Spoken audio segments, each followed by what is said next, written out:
Tensions running high in Portland tonight following several days of ICE protests outside a facility there. Several arrests have been made, including one that has prompted a federal investigation. Good evening. Welcome to West Coast Wrap. I'm Alex Savage. President Trump planning to send the National Guard into Portland to manage what he describes as violent riots. There have been dueling protests at that ICE facility. Fox 12's Spencer Schott brings us a closer look tonight at the demonstrations, the arrests, and the response from Portland officials. Chief of Police Bob Day says the department has been under DOJ oversight since 2012, and all of their protocols for how they make arrests during protests, like what we've seen over the last few nights, was all laid out for them by the Department of Justice. So Bob Day says that none of their enforcement laws have any political bias against them, and that the arrest of Nick Sotor, the conservative influencer, was based off of probable cause. We were condemned in 2020 for our approach towards the left, and now we're being condemned in 2025 for our approach to the right. So I would say we've landed right in the middle of the fairway. Thursday night, 27-year-old conservative influencer from Washington, D.C., Nick Sotor, was arrested by PPB on suspicion of disorderly conduct. 2 other people from Oregon were also arrested on those same charges. But Friday morning, when Sotor was released from jail, he turned to social media, saying he had spoke with Attorney General Pam Bondi on the phone, and she would be opening an investigation into PPB. The Justice Department then sent this letter to the city attorney and PPB requesting all body cam footage from the arrest for their review. Plus, White House Press Secretary Carolyn Leavitt says Trump now plans on sending more federal agents to Portland because of this arrest, and is also looking at other forms of retaliation. I just spoke with the president about this, and he has directed his team here at the White House to begin reviewing aid that can potentially be cut in Portland. We will not fund states that allow anarchy. You mentioned bringing down the temperature. So after seeing clashes between protesters and counter-protesters the last couple of nights, does PPB plan on changing their approach from the reactive, targeted arrests that we've seen the last few days to more of a proactive approach to keep these two groups separate? You know, it is an ever-evolving situation, so it's difficult to, predict or promise. If it requires a shift, I will be relying upon my incident management team to give me recommendations about what that might look like in terms of visibility, in terms of segregation of the groups. There's always challenges that go with that. We've also reached out to the Multnomah County District Attorney's Office to see if formal charges will be filed against Sotor. He has a court date scheduled for Monday. A spokesperson with the DA's office said they are reviewing the case and will make a decision on whether or not to press charges by Monday. Reporting in South Portland, Spencer Schott, Fox 12 Oregon. A federal judge will soon decide whether to grant a temporary restraining order to block the Trump administration from deploying National Guard troops to Portland. Arguments were heard today, and a decision is expected tonight or tomorrow. Oregon's Attorney General sued the Trump administration Sunday, asking the judge to order a pause on the deployment while the court case is litigated. Judge Karen Immergut is proceeding over the hearing. She was nominated by President Trump in his first term. Just like ICE agents, National Guard members also are working without pay right now during the government shutdown. Although National Guard units are controlled by the states, they serve the federal government, and they're treated the same as active duty service members during a shutdown. On any given day, there are more than 25,000 Army National Guard soldiers deployed across this country. And on day 3 of the government shutdown, another budget bill failed in the U.S. Senate today, meaning the shutdown will continue at least through this upcoming weekend. The vote today was 54-44. Republicans and Democrats appear to be sticking to their positions. Democrats are holding out, saying they will not vote for a budget bill unless it extends tax credits for Americans under the Affordable Care Act and reverses cuts to Medicaid. But Republicans are refusing to commit to any health care funding until the government reopens. Oh, Americans want this. And we know many of my Republican colleagues want this as well. How much longer this shutdown lasts depends entirely on Democrats. The choice is theirs. Democrats say Republican leaders and the White House have refused to negotiate. A bipartisan group of Senate moderates have been meeting separately, hoping to craft a temporary extension of those health care tax credits with a gradual phase out. But it's unclear if they can reach 60 votes without support from President Trump and Republican leaders. The shutdown is taking a toll on federal workers. About 750,000 federal employees could be furloughed. And earlier today, California Congressman Jimmy Panetta held a listening session with some of those furloughed federal employees. Many of them said they're fearful, frustrated, and worried about just how long the shutdown is going to last. We talked with a union leader who represents TSA workers, and she asked that we not show her face. We have workers that rent. We have workers that do live paycheck to paycheck. We have workers trying to be full time. This is going to hurt them. California has more than 150,000 federal workers. That's more than any other state. Some also had concerns that furloughs would lead to permanent reductions in force. Well, the White House has asked 9 universities to pledge their support to the president's political agenda. This is a story we told you about last night here on the show. And tonight we're getting more reaction from some of the universities that are on that list, among them the University of Arizona. As Fox 10's J.D. Wallace reports tonight, some students and faculty members are worried about the precedent this could set. The Compact for Academic Excellence in Higher Education was offered to 9 public and private universities across the country, and U of A was one. But Alicia Hall and Amelie Bafil Gutierrez feel more targeted than selected. So if we don't teach what they want or do what they want, we can have our funding taken away. What we want to do is have our college campuses be a place where there's a diversity of thought. Pima County Republican Party Chair Kathleen Wynn supports the values that are promoted through access to student loans and federal contracts, research funding, approval of student visas, and preferential tax code treatment. We're not mandating what is taught. We believe that it should be taught fairly. That's how we fight back, with knowledge, right? And if they're cracking down on what we're learning and the history that we're learning and the history they don't want us to hear, that can really affect us. The requirements range from removing any ethnicity, race, or sex criteria from grading or admissions, ensuring conservative speech is not punished or intimidated, men and women are recognized as such by biology, and international students are no more than 15% of the student body. So I was concerned for my international friends, but now it is more of a concern for myself being like a person of color, but also being a woman. Like, what does that mean for me? Like, how am I going to be protected? We shouldn't even know people's sex, people's gender, people's background, except for the fact that we promote American students. I believe American exceptionalism needs to be on our college campuses. And that was J.D. Wallace reporting tonight. A spokesperson for U of A says the university first learned about the compact on Wednesday, and university officials are reviewing it carefully right now. Now we turn to Washington State, where a postal worker was shot and a delivery driver is accused of that crime. Investigators say this all unfolded this afternoon in Everett at an apartment complex just north of Highway 99. Postal inspectors say that carrier was confronted. That led to a fight with the delivery driver near the mailroom inside that complex, and then ultimately shots were fired. Medical personnel took the postal worker to a nearby hospital. There's no word on their condition tonight. A postal inspector at the scene says the shooting has left the community shaken. Mail carriers are well known to the people that they deliver to. They're out here on the street every single day doing a service to the community. So I don't know this specific mail carrier, but absolutely they've been around for a long time. They're well known, well liked. So this is devastating to the postal community, to the community at large, to everyone. Mail carriers are just out here trying to do their job and get that next package to the next person. So this is a pretty big one for the Postal Service itself. The delivery driver accused in the shooting has been arrested by authorities.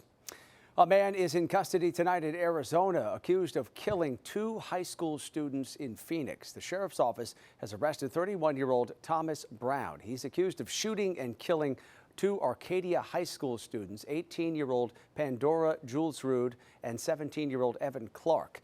Their bodies were found in the Mount Ord area of the Tonto National Forest back in May.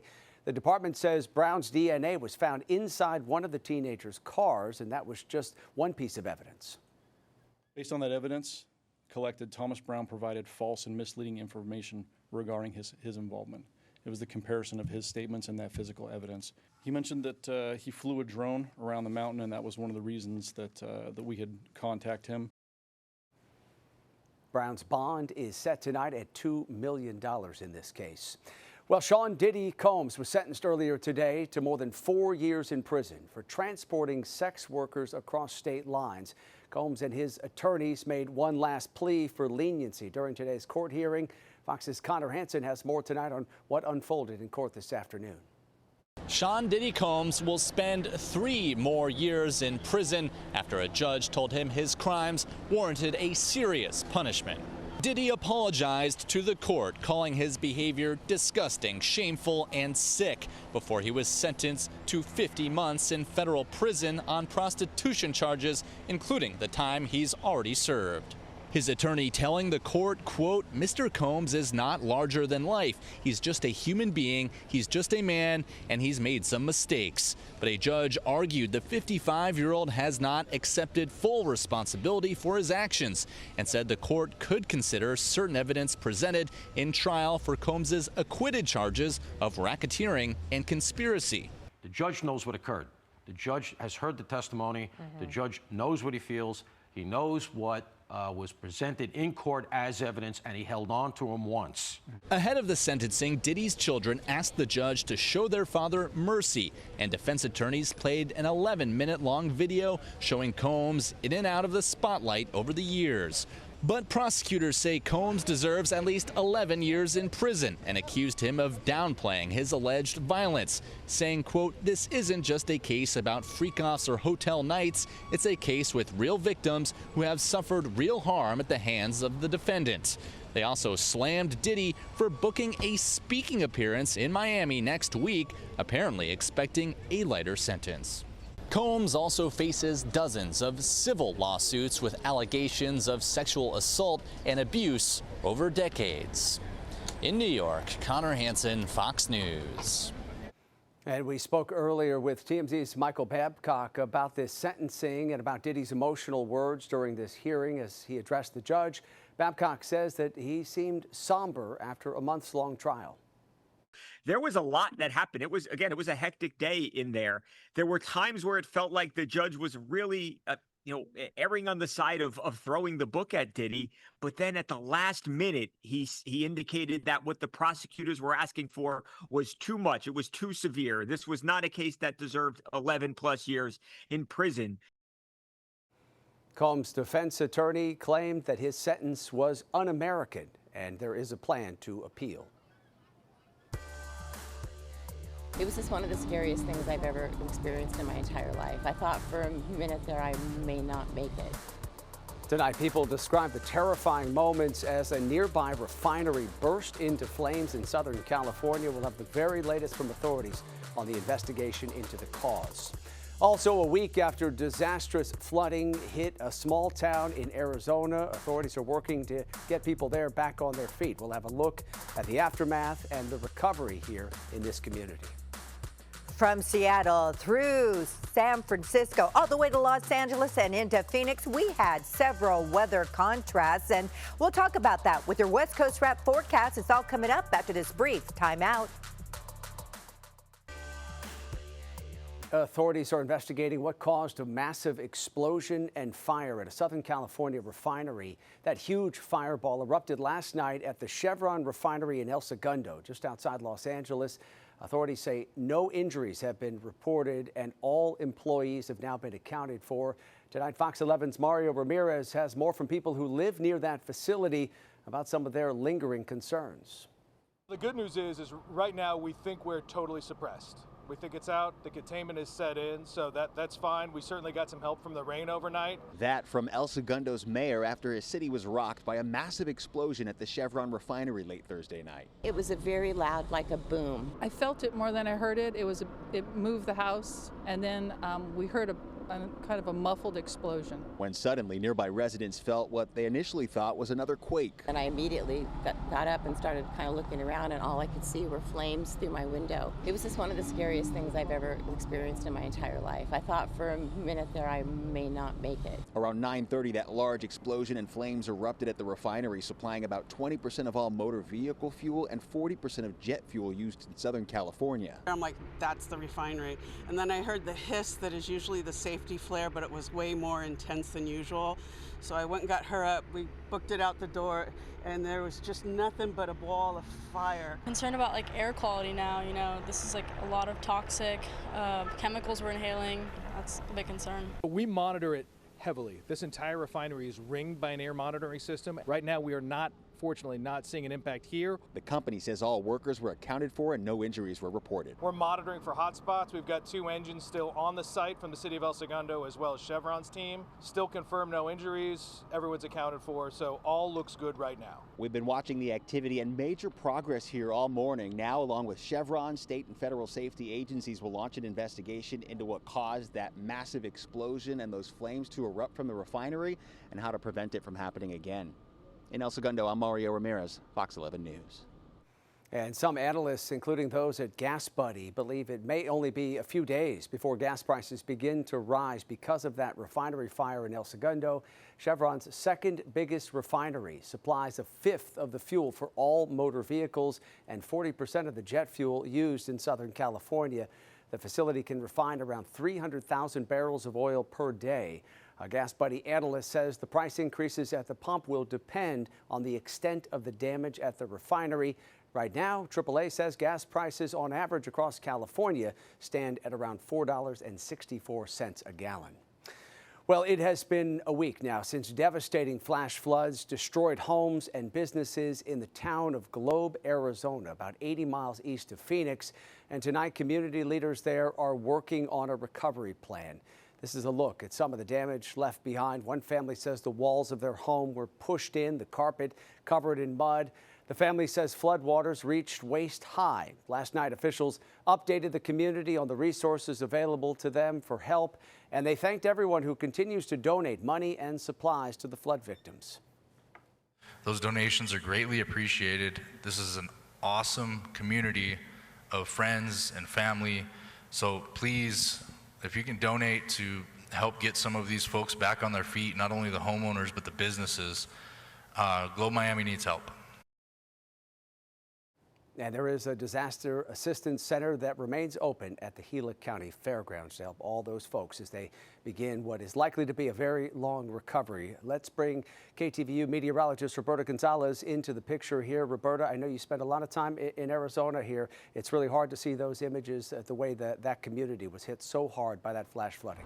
Yes, and they're out of the woods for right now. In fact, as we take a look at the Arizona area right now, Phoenix is reporting a temperature of 102. It was also in the triple digits near the Globe area in Arizona today. And these temperatures are a good 5 degrees above normal for this time of the year. They'll get a little bit of a reprieve, but I'm not noticing any kind of rain in their forecast right now. In fact, if we can go ahead and take another satellite imagery, this one on our Max 1 computer, we could see our West Coast weather, and we see that we do have a storm that is now just to the north of the Vegas area.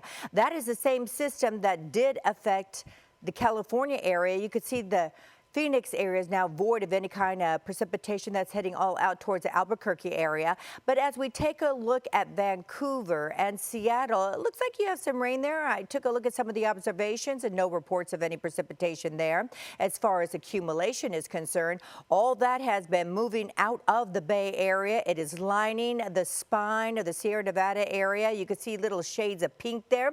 That happens to be sleet at 8,000 feet and above. And in the Greater Lake Tahoe area, boy, they are going to have a gorgeous weekend, but cool with temperatures overnight at the freezing point. Okay, let's head from the mountains to the Los Angeles area, where today's high temperature was 76 degrees, and that is down from the average high temperature typically experienced this time of the year of 80 degrees. And now we head to San Francisco, where the morning clouds cleared out.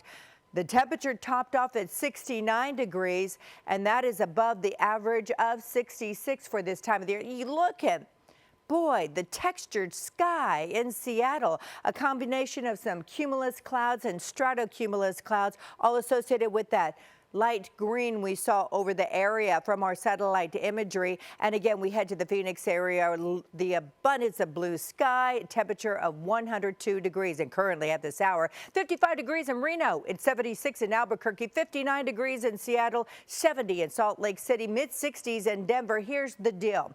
That cold front, it's out of the state of California. It is now traversing in an easterly direction out of Nevada. And this is the setup for an offshore push, not so much for the Los Angeles area with Santa Ana winds, but Diablo winds across the San Francisco area, especially by Sunday into Monday when you see that the temperature goes up there. Dry conditions, we would say fire concerns, but they had beneficial rains the past 3 days, which makes it a gorgeous weekend for everyone. Alex, have a nice weekend. All right, you do the same. Roberta, thank you. Coming up tonight here on West Coast Wrap, the popular Bellagio Hotel in Las Vegas has a brand new exclusive attraction. We'll tell you about the yacht that was just unveiled, and we'll explain which guests will be able to take a ride. Plus, a much anticipated day for Swifties as Taylor Swift dropped her latest album, how one Arizona bakery is marking this important day. The Bellagio Hotel in Las Vegas will soon be offering a new attraction, but not everyone will be able to take part. The hotel now has a yacht, and for the first time, select guests will be able to experience the iconic fountains from the water. Hotel officials say this is about a 30-minute experience filled with fountain shows. What's special about it is people have seen the fountain show from many different vantage points over the years, but this is going to truly be a front row seat on the lake in this amazing Riva boat. So we're really excited about that. The new yacht experience is expected to be open for next month's F1 race around the Las Vegas Strip. Taylor Swift's newest album has arrived, and businesses all across the West are buzzing as they try to capitalize on fans' excitement over the life of a showgirl. Thousands of fans lined up at local Target stores last night for the midnight release of the exclusive vinyl record. While in Scottsdale, Arizona, Sweet D's Bake Shop leaned into the album's color palette, selling cookies and treats decorated in orange and teal. One of their cookies was even shaped like one of Taylor Swift's signature pieces of merchandise, a knit cardigan. They also had cookies with promo photos printed on them. I have this beautiful cookie. It's gorgeous. Their cookies here are stunning. I don't even want to eat it. And Rolling Stone has already rated Taylor Swift's album 5 out of 5 stars. All right. Finally, tonight, the Albuquerque International Balloon Fiesta is taking flight this weekend. It all gets underway starting first thing tomorrow morning, and it will run all the way through Sunday, October 12th. Over 800,000 people are expected to turn out for this year's festival. This is one of the most photographed events in the world. And from these scenes, you can see why. It all gets started with a drone light show early tomorrow morning. Some of the other events that will be happening include lots of balloon launches, of course, some fly-in competitions, and even some skydiving. Quite the scene there in New Mexico. That does it for West Coast Wrap tonight. We appreciate you watching as always. And before we go tonight, another reminder that you can always stay up to date on all the big stories we're covering at westcoastwrap.com. Have a great rest of your night and a fantastic weekend.